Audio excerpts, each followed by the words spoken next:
İmam Qazali demək, ticarətdə dini qorumaqla bağlı növbəti hissədə deyir ki, şübhəli şeylərdən çəkinmək. Bu ehtiyatlardan 7-ci ehtiyat, 6-cı ehtiyat. Harama yaxınlaşan onsuz da üsyankar və fasiq olur. Şübhəli şeydə müftülərlə deyil, qəlblə məsləhətləşmək lazımdır. Bəli. Yəni nə qədər sən hocadan, şeyxdən, alimdən soruşsan, fətva alsan da, sənin qəlbin onu qəbul eləməyə bilər. Qəlbin narahat ola bilər. O halda qəlbə qulaq asmalısan. Bununla bağlı Peyğəmbər sallallahu əleyhi və səlləmin də hədisi var ki, doğru ilə yanlışı ayırd etmək üçün qəlbə qulaq as. Əlbəttə ki, könül sahiblərindəndirsə, bu çox qiymətlidir. Yəni qəlbən, biri var zahiri elmi, biri var qəlb elmi. Qəlbən onun doğru olmadığını bilir. Qəlbin bəyənmədiyi bir şey yeyilməməlidir. Zalimlərlə, hilə və xəyanət edənlərlə, and ilə və haram şey satanlarla ticarət edilməməlidir. Zalimlar, hilə və xəyanət edənlər, zalimlar kimlərdir? Allahın əmrlərinə riayət eləməyənlər, haram işlərlə məşğul olanlar, haram şey satanlar. Məsələn, biz daha öncə danışdıq. Ramazanda iftardan öncə restoran və kafe işlətmək. Bu müəyyən qədər Allahın sevmədiyi, Allahın qadağan elədiyi bir şeydir. Hilə, xəyanət edənlərlə, and içənlərlə, ticarətdə çoxlu Allaha and olsun, vallahi bu problem yoxdur belə. Bu şəxslər və haram şey satanlarla ticarət edilməməlidir. Burada ən önəmli məsələ nədir? İmam Qazali çox maraqlı bir nüansa toxunur. Zalimlara vədəli mal satılmamalıdır. Zalimlara vədəli mal satılmamalıdır. Çünki o zalimlar öldükləri zaman insan kədərlənər. Halbuki zalimlar öldükdə kədərlənmək günahdır. Onların zənginliklərinə sevinmək olmaz. Bəli. Burada qəsd olan nədir? Sən bir zalimdir, ona nisyə mal verirsən. Düzdürmü? Əgər nisyə mal verirsənsə, hər bir nisyə mal verən adamın arzusu odur ki, nisyə mal verdiyi adam gətirsin ən qısa zamanda bunun pulunu qaytarsın. Yəni borc vermirsən, elə bir şey ona. Onun pulun sənə pul geri qaytara bilməsi üçün onun ölməməsi, xəstələnməməsi, ziyana uğramaması lazımdır. Düzdürmü? Amma əgər o adam zalimdirsə, sən onun sağ qalmağına, yaxşı olmağına, ticarətində önə getməyinə, çoxlu pul qazanmağına, sağlamlığın yaxşı olmağına sevinirsən. Amma zalimin inkişaf eləməyinə sevinmək günahdır, olmaz yəni. Sən onun daha çox qazanmağına sevinirsən ki, ay Allah, bu mənim pulumu qaytaracaq, qoy yaxşı getsin ticarət. Hələ bəzən də ona müştəri yönləndirirsən, bəlkə də bilmək olmasa da dua edirsən onun işinə. Dolayısıyla İmam Qazali çox maraqlı məqama toxunur. Zalim, pis insanlar, zərərli insanlar, insanlara zərər verən və heç bir faydası olmayan bu insanlara vədəli mal satmaq olmaz. Çünki satarsansa onun yaxşılığını istəyəcəksən. Həmin insanların yaxşılığını istəmək isə günahdır, insanın qəlbini zədələyər. Və zülmə kömək edəcəyini bildiyi halda, onlara bir şey satmaq o zülmdə ortaq olmaqdır.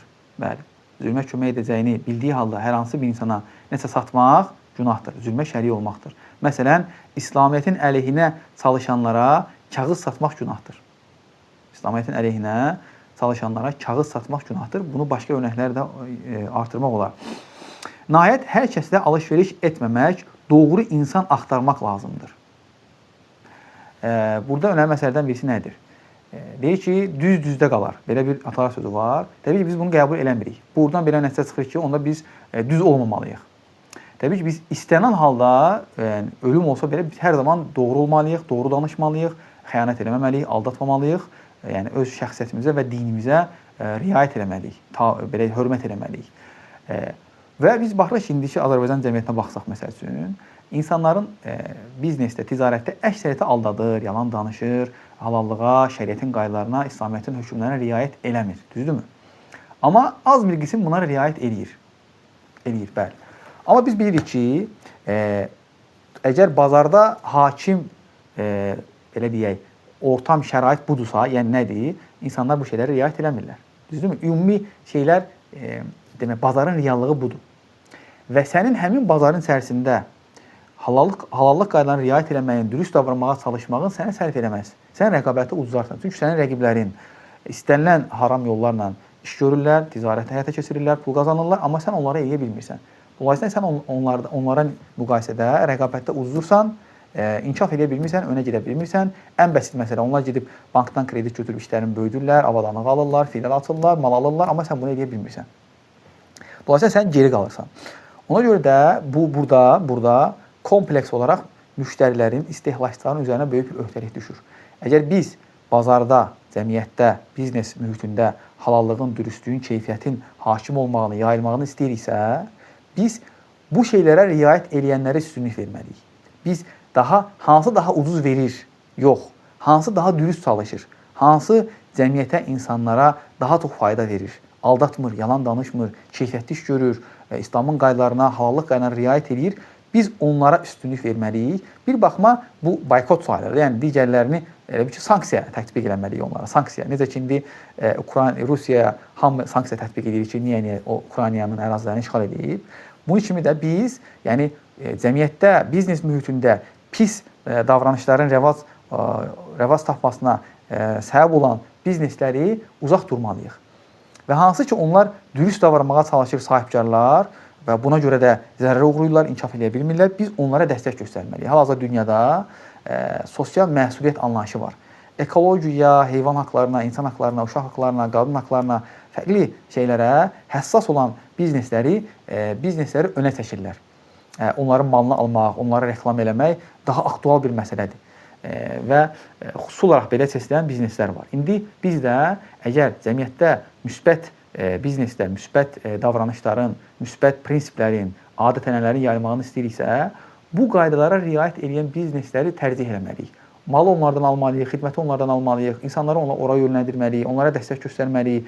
Ola bilər ki, onlar əvvəllər ilk başda onların qiymətləri baha ola bilər, çeşidləri az ola bilər, amma nəzərə alın ki, müştərilər onlara daha çox müştəri ora getsə, onlara müştəriləri artsa, onların gəliri artacaq, onlar müştərilərin tələblərini qarşılamaq üçün daha yaxşı işləməyə çalışacaqlar, daha çox məhsul gətirəcəklər, daha keyfiyyətli bir xidmət quracaqlar. Yəni bu müəyyən qədər bizdən asılıdır. Dolayısıyla biznes mühitinin halallığı, keyfiyyəti biz müştərilərdən asılıdır. Bəli.